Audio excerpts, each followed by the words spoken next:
Hi, I'm Ross Dunkerton and welcome to Zoom TV, the show where we explore everything that drives, flies and floats. Aaron Pitt. Roscoe, how are you? And I'm quietly laughing behind you because no one does the opener like you do. I've tried, but I look stupid. Wow. Now, we've had a few emails during the year. Where is Ross Dunkerton? Where have you been? Well, I've been in New Zealand. I did the hill climb, the Rodmillan Leadfoot Festival, which was really big. And just recently I was in Canberra, where I was lucky enough to be inducted into the Motorsport Hall of Fame. Look at you, hey, mate. Thank you. We don't win any Logies, but we win awards like that. Well, I feel associated a little bit because I know you. Yeah, thank you. Now, Roscoe, talking about awards, John Hughes Mitsubishi, he's won a few awards here in WA. New dealership. He's now got a new car, a new car that he's selling, which is the all-new Mitsubishi i-MiEV, which is fully electric powered. Now, Aaron, Alan Simons is going to take a look at the brand new Nissan Pulsar. He is, thanks to Northside Nissan. Now, Roscoe, we've got a new competition, the United Fuel Injection Zoomaholic. You're going to help me show the people at home how they can enter. No worries. And our Sanda celebrity hitchhiker today is Ben Mingay from Pack to the Rafters. Dude, you're late on your first day. What got into your head? Jackson got in my head, that's what. Now, Roscoe, I'm going to let you go with this one. OK. Welcome to Zoom TV.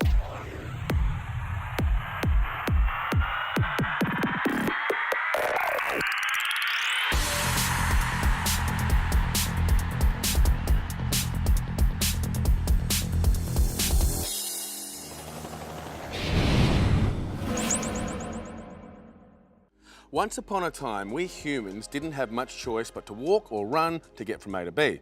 Then there was the horse and cart, the pedal bike, and then the game changer, the petrol-powered automobile. Can you believe people actually said that cars would never replace the horse? But they did.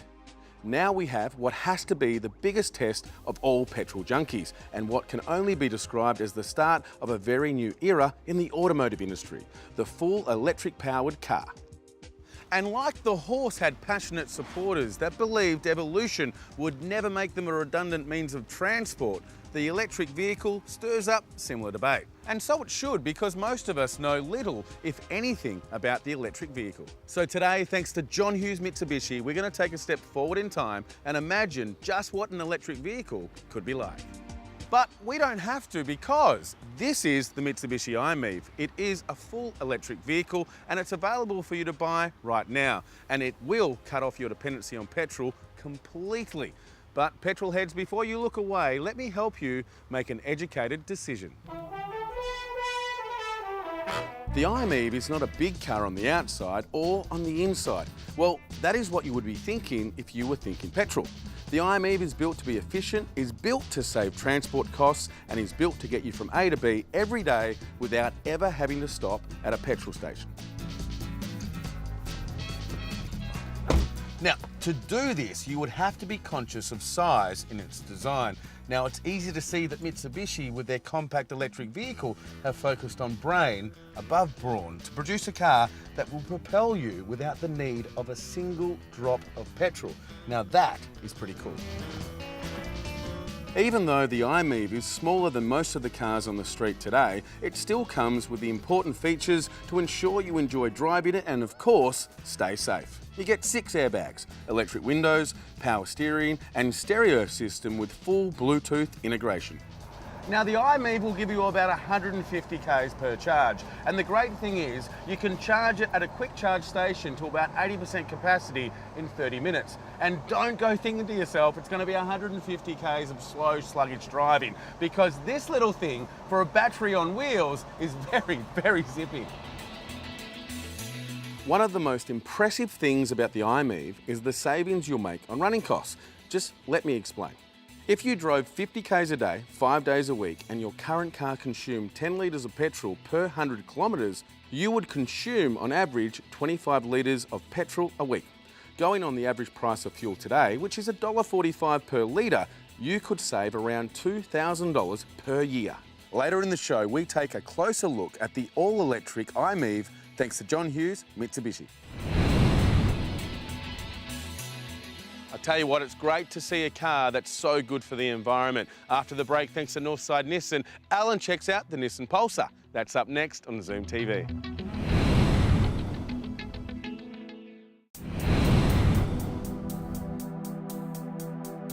One of Australia's most recognised automotive nameplates, Pulsar, is returning to the Australian market after a 7-year holiday. Nice work.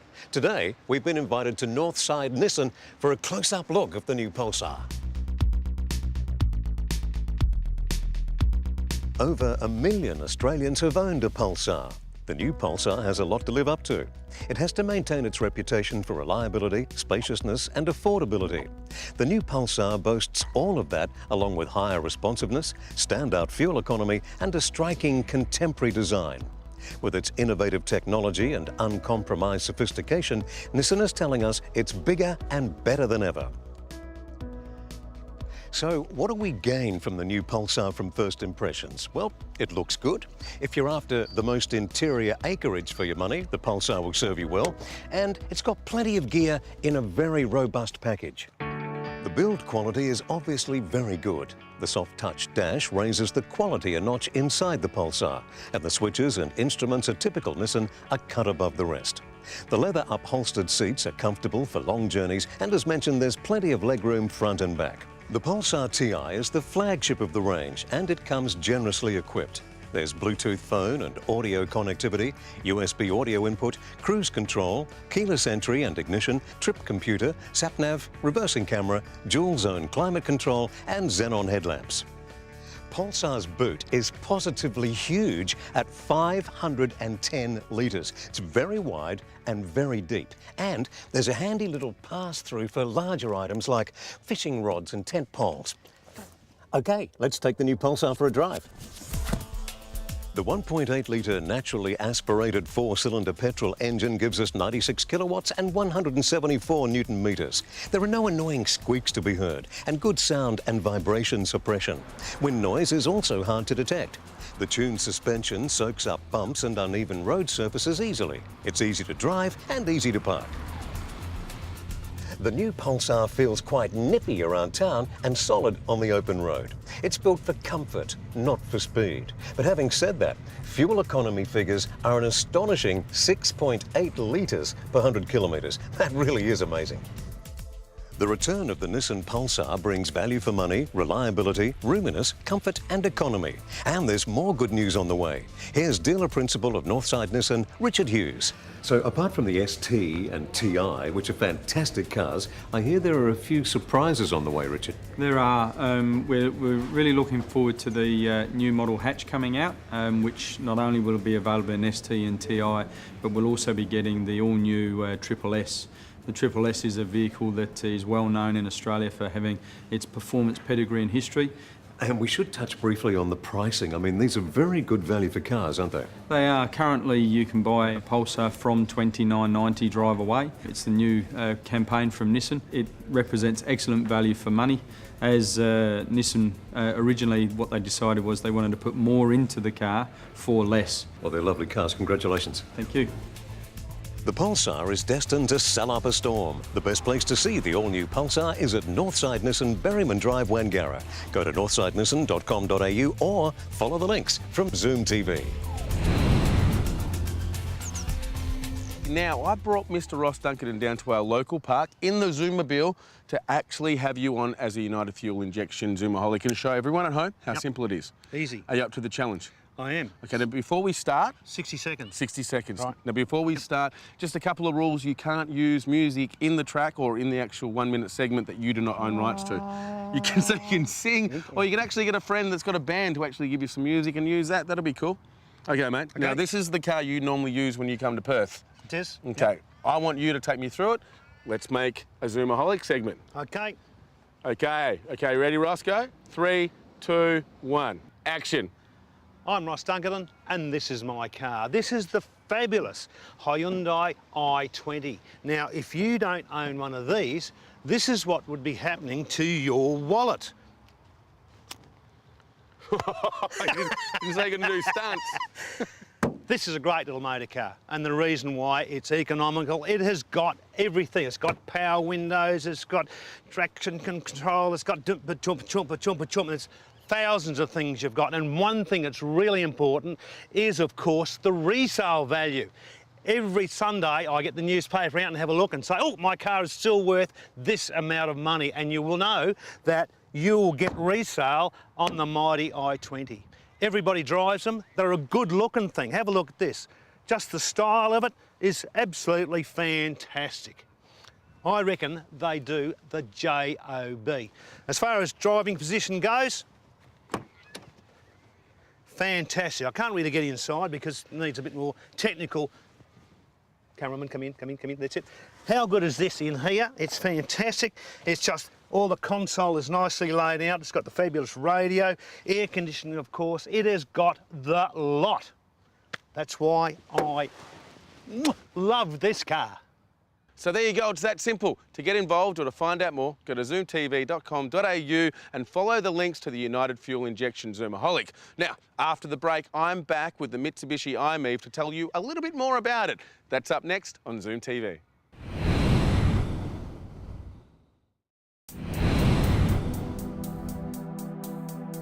Welcome back to Zoom TV. Now, earlier in the show, I introduced you to the new i-MiEV, thanks to John Hughes Mitsubishi. It takes Green Machine to a whole new level, as it is a full electric powered car, meaning absolutely no emissions at all.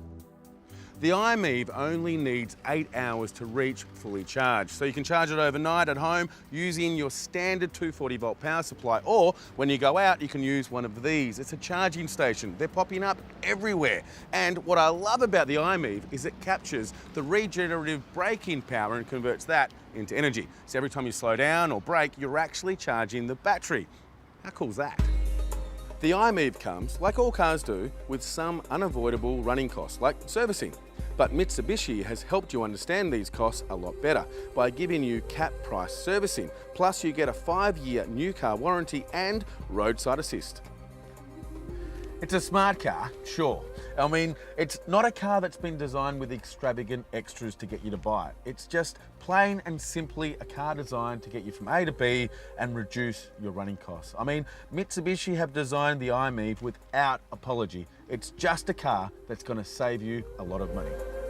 The i-MiEV is powered by a state-of-the-art electric engine, which delivers 49 kilowatts of power and 180 newton meters of torque. Now, it might be small, but it's zippy. You know, it's hard to believe that if you actually owned a Mitsubishi i-MiEV, you would never, ever have to pump petrol again. Now, if you think about that for a second, that's a massive achievement for the transportation industry. It's also a massive potential saving for your back pocket. Now, if you'd like to buy an i-MiEV, drop in and see our friends at John Hughes Mitsubishi. Go to johnhughesmitsubishi.com.au or follow the links from Zoom TV. And don't forget, this car is available right now. I have a question. What does silk have to do with a motor manufacturer? Well, the answer is, way back in 1909, Michio Suzuki started the Suzuki Loom Company. Now, he operated that for 30 years, but in 1937, he decided to try his hand at producing a small car. Well, the rest is history. Today, Suzuki is one of the 10 largest motor manufacturers in the world. It is truly amazing, from silk to manufacturing one of Australia's prestige cars, and it certainly is. It's the Kisachi Prestige. The Kisachi is not only a good-looking thing with its aerodynamic body styling, but it's nicely set off with these good-looking 18-inch mag wheels. Throw in chrome exhausts, a bold-looking grille, and top it off with a sunroof, and you are starting to see this is a quality vehicle. Boasting 7.9 litres to 100 kilometres, there is a 2- and 4-wheel drive version, and today we are looking at the 2-wheel drive. It's powered by a 2.4 litre engine, developing 130 kilowatts of power, and is equipped with variable valve timing. As soon as you open the door, you can see the plush quality of the leather and the expertly woven fabrics. Now, combine that with the good-looking sporty interior makes the Suzuki Kisachi Prestige in every sense of the word. Now, it looks good, feels good, let's take it for a drive. Setting up to drive is simple. With the electrically operated seats, the passenger has 4 functions while the driver's has 10 with 4 memory positions. And by the way, they're also heated. The first thing we do is turn down the 10-speaker stereo and we're off to put it through its paces. The first thing you notice is the steering is firm and direct, and immediately you find the lock, which is good for those that are concerned with parking. The ride is a little stiff, but that's due to those large mag wheels and low profile tyres, and you really only notice it when you hit those deep, sharp potholes. Now, if you overdrive it, it does understeer a smidge and also slight body roll, but the combination of the firm suspension and the light-weighted steering is a pleasant combination. So, what's the wash-up? I think Suzuki has done a pretty good job with this car. It represents good value, it's a good looker and well finished. I'd give it 8 out of 10. Now, if you're looking for a vehicle as smooth as silk, do yourself a favour and drop in and test drive one of these at Melville Suzuki. For more info, click onto their website or log on to zoomtv.com.au and follow the links.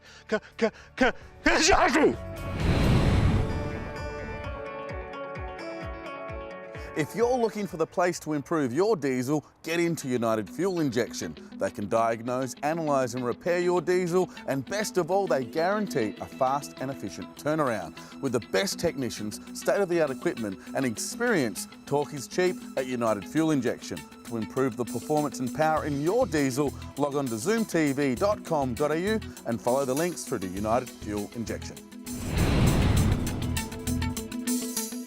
Coming up, thanks to Asanda, join me on board the John Hughes Zoommobile for this week's Celebrity Hitchhiker. And it's Ben Mingay from Packed to the Rafters. That's up next on Zoom TV.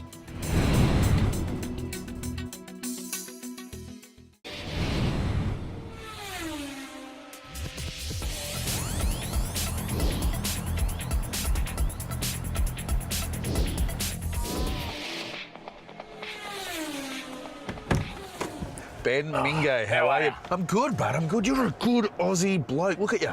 Yeah. That dances That and does. sings. Well, I don't dance all that much, but I try to. But yeah, I do sing. Now, mate, you're on Packed to the Rafters. Yes. Before that, you were working on. An Officer and a Gentleman, the musical, There you go. And before that, you were. in Jersey Boys in Sydney. Now, to do all three, you need to sing and dance, yeah? Yeah. So you're a singer and a dancer. Pretty well. I'm more of a singer. I'm good But at what see, I the do. reason I dance a little bit is because I did Dirty Dancing, the stage show, for about 5.5 years. Well, you around weren't Patrick's. I wasn't Patrick Swayze. Who were you? I was his cousin Billy, who carried the watermelons. Now, let's talk about you. How do you, if you're an aspiring young actor, how do you follow in your footsteps? Like, take me through how you've got to where you are today. Okay. Well, the only reason I got into like performing was because I got shipped off to boarding school when I was like 12 because I was a little brat, and I was like really bored and homesick and naughty, and Mum said, "Do the school play. It's it'll take your mind off things." And I'm like, "Only the pussies do the school play. I'm not doing that," but I did it, and then I was like, everyone like said, "You can sing. You may as well use it." So I trained at the Con Opera Voice, which was so random because I'm not that kind of bloke. But I like singing it, and then I got into musical theatre, and the rest is kind of history. And you make a living out of it. Look at that. Yeah, and my advice to young aspiring actors, I love how your voice drops. well, this is when I'm getting serious. You just got to not give up because something will happen if you work hard enough. Now I've been working in this industry for about 7 or 8 years now, and crossing over into television, into Packed to the Rafters. Just take us through what you do in a day at Packed to the Rafters. Well, basically, it depends what scenes you're in. You got to get up pretty early most of the time. Like sometimes you got to be on set at like 5:45. You work all till 6, and then go home and get up again and do it again. But sometimes you get a day off here and there where you're not working. Yep. You get to go and do something random, like fiddle with cars, which I do enjoy doing. There you go. Okay, so which do you prefer, live or recorded? As in performing. Yeah. Well, I don't know. I love both. There's nothing like getting out there in front of a live crowd. But also doing like work on camera is, there's more variety in what you do because you obviously don't do the same thing 8 shows a week or whatever. Yeah. Okay, time for the Asanda Fast Five. You ready for it? Yeah, what are we going? Yep. Okay, the first car you ever owned. First car I ever owned was, well, my old man gave me this old heap of crap from work. It was a Hilux Ute, single cab, 4-wheel drive, 2.8 diesel. Okay, what's your opinion of the worst car on the street? Oh, you know, I've got to say, it's those little Nissan Micra. Is that what they're called? I just don't see the point. Now, what car do you currently drive? I currently drive an 06 Land Cruiser Sahara. You look V8. like one of those guys. Yeah, it's awesome. It's got a bull bar, sunroof. It's got a fridge. You can fit a six-pack. Not that I do, but in the fridge there. And Okay, now this I'm going to enjoy your answer because you are such an Aussie man. Okay, what is your biggest fear? my biggest fear, I'm scared of spiders. I will admit that, and sharks. I don't like swimming in the beach because I'm scared of sharks. Is that? Well, I'm scared. No, pussy? No, not really, because you get all these people like you would expect you to say. These, people say, "Oh, I'm not scared of sharks." If they come near you, just hit them and they go away. No, sure. Yeah, I don't want to challenge hit your them rule. when they have a whole. Yeah, nah. exactly. Dude, man, thanks very much for being on the show. I really Pleasure. appreciate it. Now I'm going to sign off, and then you can teach me how to be more. I'm going to take his boots, pretty much. Roscoe, Well, Aaron, that's it, eh? it is it, Yep. mate. Now, how'd you feel with your first show back? Yeah, good. But as Arnie said, I'll be back. He will be back. Now, before you leave, if you want to be involved in any of our competitions, get hold of any of our premium partners or any of our premium partners' specials, go to zoomtv.com.au. Did you know, Ross, if you go to our website, you can upload your video as well. Is that right? It is. And we want to know more about what you zoom around in, so let us know. Until next week, bye for now. Thanks for watching, and thank you, sir, for being on the show. Thanks, mate. And that's a wrap.